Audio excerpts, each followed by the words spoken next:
but you guys do have my undivided attention. I'm living in Miami, and and they've had our marinas closed for 6 weeks, and they just opened them up this week, and so I had to get a boat out of the water. But this is a topic that I am definitely passionate about. So I guess I'll just start off by talking about a little bit about my background in this area of bringing down barriers in finance, and then I would love for people to jump in with comments or questions regarding the topic. So I picked this topic. First of all, I want to thank Michael Healy for inviting me to participate in this. And as I mentioned, it's a topic that is pretty near and dear to me. So I founded a startup called BitFinance, and unfortunately the ride is ending for us now. It's been over 2 years since we started. I started as a crypto focused company when Bitcoin was at 20,000. So you can imagine that was an interesting ride. You know, by the time we got the team together and our fundraising documents ready, I think Bitcoin was around 3,000. And essentially all the venture capital had dried up. Everyone's funds were no longer sitting on massive capital reserves. And so we went through a series of pivots, moving further away from crypto and tokens and more towards the realm of fintech. And as part of wanting to start a technology company that dealt both with fundraising and with potentially offering securities, I had to learn a lot about the U.S. regulatory system and laws around the offering of securities. And what I realized was that we are living in what I termed a modern day financial oligarchy. And this is a result of the way securities laws have been structured in this country. So I'm sorry if this is remedial for some people, but I think it's a good primer. In essence, so there are a set of standards that define what is a security. And there are sort of 4 different tests that determine whether or not something is security. And if it is a security, then it's regulated under the Securities Act of 1929, which was instituted after the crash, which happened because of rampant speculation. And essentially what that did was it instituted a bunch of regulatory compliance requirements for the offering of public offering of a security. And so that is what's typically referred to as an S1 registration. And to do an S1 registration is really expensive. We're talking about, on a minimum, hundreds of thousands of dollars in legal fees to register a security for public offering. And so this has resulted in the sort of IPO situation that we have now, where only large, very high market cap companies are able to register for the public sale of securities. And so what we have to sell private securities are exemptions. And most of these exemptions are under what's called Regulation D. And Regulation D, it's usually 806B and 806C, Reg D, that are the exemptions under which private securities can be offered. And the thing is, there are limits on who you can sell the securities to and how you can market them. And notably, it is limited to accredited investors. And so an accredited investor is defined as someone with $1 million or more in investable assets, not counting the value of their home, or $200,000 a year in income. And as a practical matter, fewer than 10% of American households would qualify as accredited. And so this basically means that the entire alternative private investment space is out of reach for average Americans. And these private investments are all different types of investments. And in many cases, they're non-correlated with the stock market. And so this could be anything from hedge funds to private equity. It could be funds of publicly traded securities. It could be commodities. It could be real estate holdings. Essentially, if you want to sell shares in an LLC, for example, that would be covered under those regulations. And so this is one reason why during the crypto boom, there was a lot of emphasis on KYC, because if you wanted to sell to U.S. investors, you would have to verify accreditation. And so this is one big reason that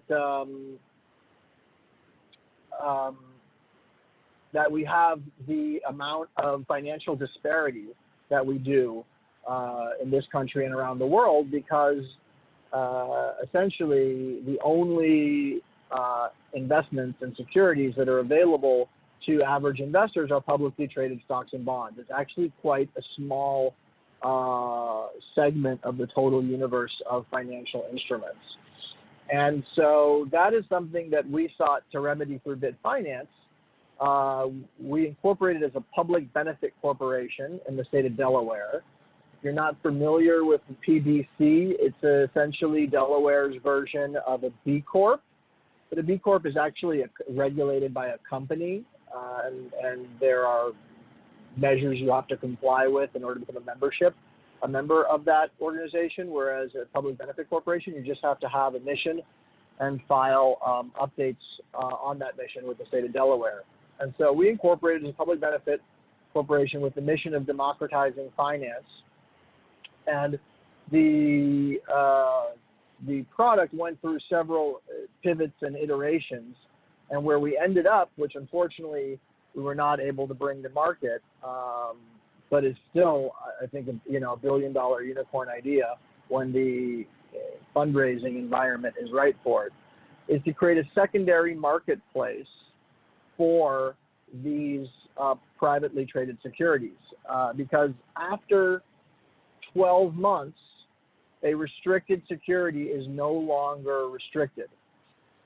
So essentially, the model was to do without tokenization what security token exchanges were designed to do, namely to allow the secondary resale of interest in private investments. And the attractiveness of the security token exchanges is that all of the KYC AML requirements and the lockup periods and everything can be encoded into the token.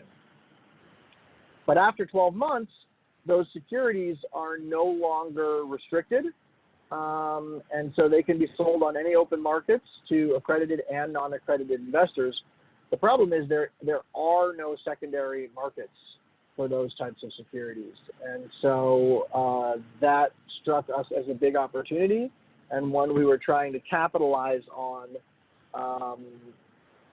but various market forces turned against us. And so I guess I'm wondering if anyone else on the call has had any experiences or knows of similar regimes in other countries that limit the participation in the financial industry, but would be happy to have a conversation around that and or answer any questions.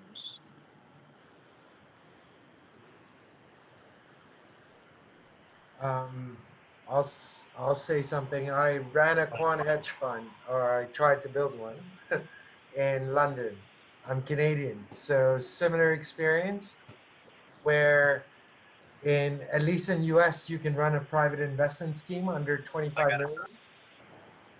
However, in UK or Europe, as a virtue of IFMD regulations that came in post financial crisis, now even to market what you call a strategy or proof tested with anybody, you need to be regulated. And the burden of regulation comes down whether you're an advisor or you're actually taking custody of the capital. And this can range anywhere between automatically 4,000 to close to 10,000 pounds a month. And you're required to put 50,000 to up to whatever your risk capital is as a bond when you're a startup. So if you're putting that much cash or taking on just basic operating expense, which has no positive value to the client or the engineer of the strategy, you end up having an issue where you're basically skirting a gray line. So we had an autonomous system, and so I disguised it as a fintech and utilized proof of concept as a way of taking little amounts of capital without being on the radar of anyone. So that was one way of proof test the strategy, but you're absolutely right, which is I think as a virtue of crisis, the barriers to entry have become financial, not intellectual.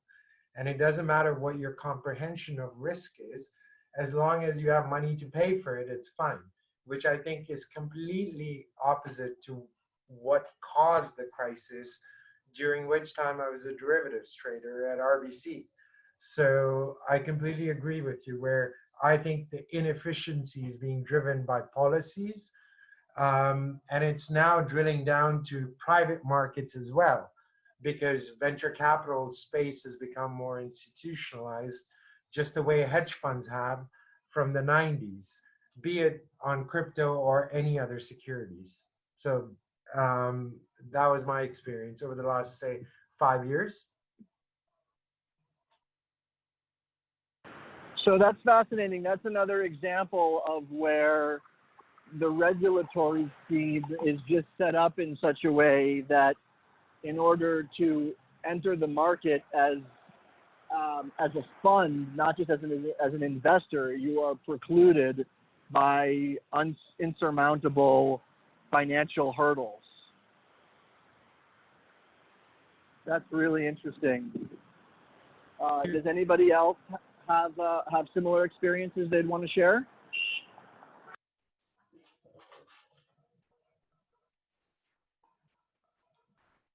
I think when you enter into that regulated space, the problem is you have to be on a conveyor belt. So you have to come from a Goldman Sachs as a spin-off, which has X amount of clients, and meritocracy of the idea is gone. And that was my challenge with it, which is why I decided to exit the hedge fund industry and move into utilize the same tech, but more from a, I don't know, corporate angle. I still haven't defined my practice, but I'm in biotech at the moment.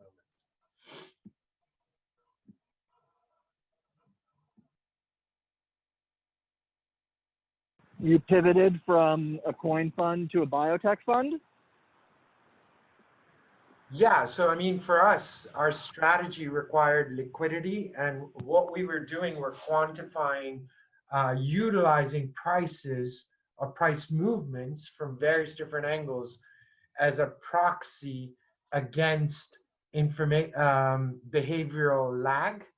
So we would start seeing statistical patterns appear. So it doesn't matter what asset class, it could be oil, as long as it's got liquidity. So we were initially trading about 22 different futures, which allowed us to have leverage and do so with smaller capital.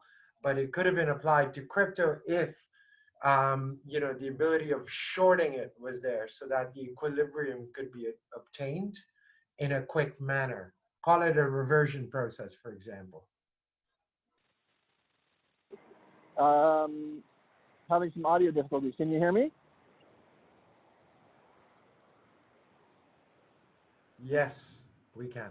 So are these float requirements and capital requirements? Is that for starting any type of private fund in the UK?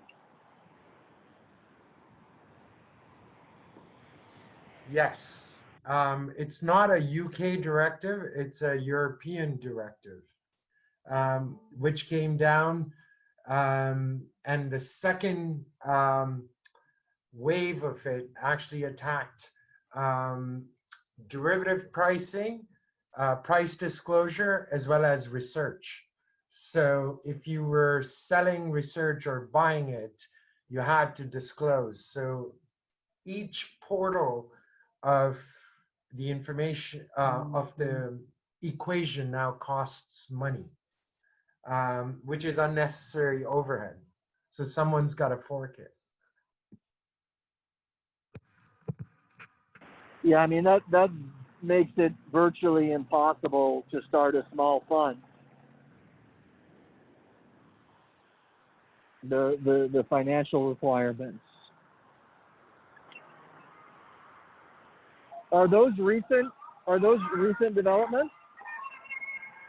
Now, IFMD was introduced in 2015, but they gave the alternative asset management industry about 12 months to comply with it. MiFID II was rolled out about the same time, and then was extended by a little bit. So what are your thoughts about what sort of, for example, on the private market side, with the shutdown, what I've started to think about is one of the ways I thought about getting away from regulations is essentially having a public market strategy for the ICOs.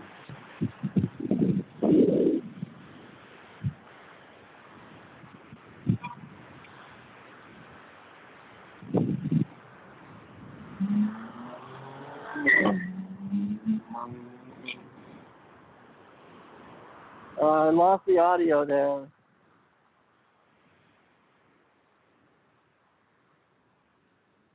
Hello?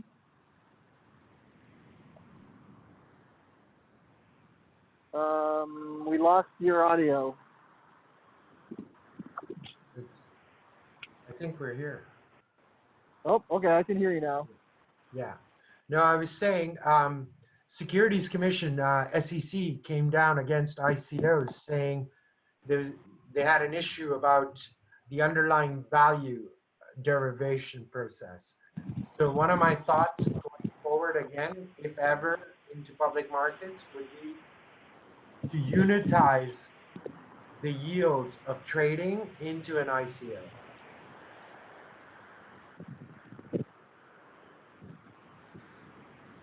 Okay, that's interesting. You want to elaborate on that? So ICOs, there was a rash of ICOs, obviously. And when you sell funds, you have to have units, your NAV, on a whatever duration basis, right? And the net asset value reflects the profits, losses, or income that you generate on that capital. So now, instead of that unit, if you build a coin, what then ends up happening is, okay, you're betting on a strategy, but then based on your performance, clients can then have a secondary market to trade that unit, be it at a discount or a profit. So you would have two levels, two tiers of it. And it's something I've been thinking about developing. Fascinating. So in some ways, not dissimilar from what I was trying to do in terms of creating a secondary marketplace. Yeah, exactly. But then in here, what you can do is create a liquidity profile. And I know a couple of VCs that have done it in California, where they've democratized the unit into coins so that it could be accessible to, a mom and pop at a smaller value if they so chose to. You know what I mean? Interesting. Does anybody else have any experiences or thoughts in this area that they would want to share? We have a fair number of participants here. Does anybody have any questions?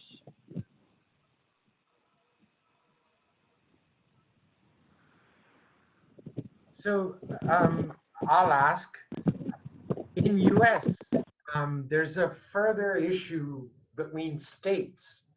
So do you find that the securities policy of SEC is obviously federal, but in terms of state licensing, does it impair your ability to go across U.S., for example? They have so-called blue sky laws, and I will admit I'm not an expert in that domain. But the short answer is no. I don't think, by and large, that interstate regulatory issues are really particularly prohibitive in terms of fundraising. Especially if you operate under exemption from being considered an investment company under the Investment Company Act of 1940. But no, raising money across state lines is not, if you can get around and navigate the other federal securities regulations, then state issues shouldn't, for the most part, prove prohibitive. Which is, you know, one bright side, I guess you could say.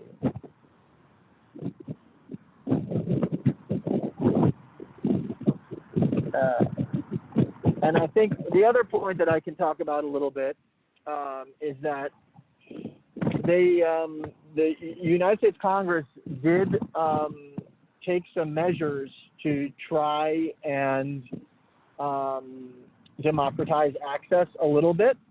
As part of the Dodd-Frank Act, they passed Regulation C and Regulation CF, which stands for crowdfunding, and Regulation A. And these were specifically introduced to allow non-accredited investors to participate in the private investment space, but in a very limited manner. In the sense that it is not available to any company that is considered an investment company, which is any company that's pooling securities and selling that pool to investors, which pretty much covers every type of private investment except the straight purchase of equity in a startup. And so I always found this somewhat ironic because buying startup equity is probably the single highest risk alternative that there is out there as compared to, you know, secured debt funds or any type of fund where you have some sort of underlying hard asset besides the sweat equity and IP of a founder. And so in a way that sort of shows some of the ways in which our system is kind of backwards. But anyway, for companies that are non-investment companies, they're able to offer debt or equity under the so-called Reg CF and Reg A. Reg CF, it allows you to raise up to $1 million with, you know, $5,000 or less in legal and setup fees. But you have to go through a registered Reg CF platform like WeFunder or Seed Invest, and there are a couple. So those sites are basically like Kickstarter for equity or debt under Reg CF. And so you can't raise the money directly. The Reg CF site raises the money up to $1 million and then takes a cut. Under Reg A, you can raise up to $50 million from non-accredited investors. But I think you're looking at closer to 50,000 or more in legal and setup to do something like that. But once you've filed a Reg A, you can raise up to $50 million directly. There are a bunch of companies that are using Reg CF, and you can go to any of these crowdfunding platforms like WeFunder or Seed Invest, and they literally essentially have cloned the user interface of Kickstarter, except instead of widgets and technology gizmos, it's equity or debt in companies. There are a couple fairly well-known fintech startups that have utilized Reg A, and in some cases have done so in creative manners, in the sense of not being equity or debt sales, and in fact representing investment vehicles, but that are eligible to use Reg A because they are not investment companies. And the two that sort of come to mind are Fundrise, which markets itself as an E-REIT, so it's a real estate, it's a digital real estate investment trust. And the purchase of real estate and real estate-backed debt is not deemed a security under an exemption to the Investment Company Act of 1940. I believe it's a 3C7 exemption, if memory serves me. And that states that any real estate and real estate-backed debt, or also interestingly, the purchase of business receivables, are not considered to be securities, and therefore a company that was packaging real estate-backed debt, or business future receivables would not be categorized as an investment company, and therefore would be eligible to use Reg A. So Fundrise did that, and then a company called Rally Road, and there are at least one or two sort of knockoffs of Rally Road. Rally Road sells pro rata interest in classic cars, which tend to appreciate very significantly. So you can buy, percentage ownership in a classic Ferrari or Porsche, and then sell that after it appreciates. And because a car is not a security, that is a legitimate use of Reg A. And so I would say that's the most prominent way in which the government admittedly has tried to address inclusion. But of course, with that big restriction where they limited it such that it's not available to investment companies. And so, all hedge funds and private equity and all of those types of funds are thus not able to be offered under Reg A. There are rumors also that they are considering introducing essentially like an exam or test that someone could take that would ask them basic knowledge about their understanding of financial vehicles and mechanisms, such that you could gain an accreditation by virtue of your knowledge rather than your bank account. But this is sort of like a little bit of a rumor. I don't know that there's like concrete legislation in the works. And certainly, there are more pressing matters for our government officials to be tackling at this particular moment. But that is something that I have heard from numerous securities attorneys, is that there are efforts underway to make an alternative means of accreditation. And so if anyone has any questions about that, Reg A, Reg CF, anything like that, I'm happy to see if I can answer them. Or if anyone else has any comments or things that they'd like to discuss, open forum here.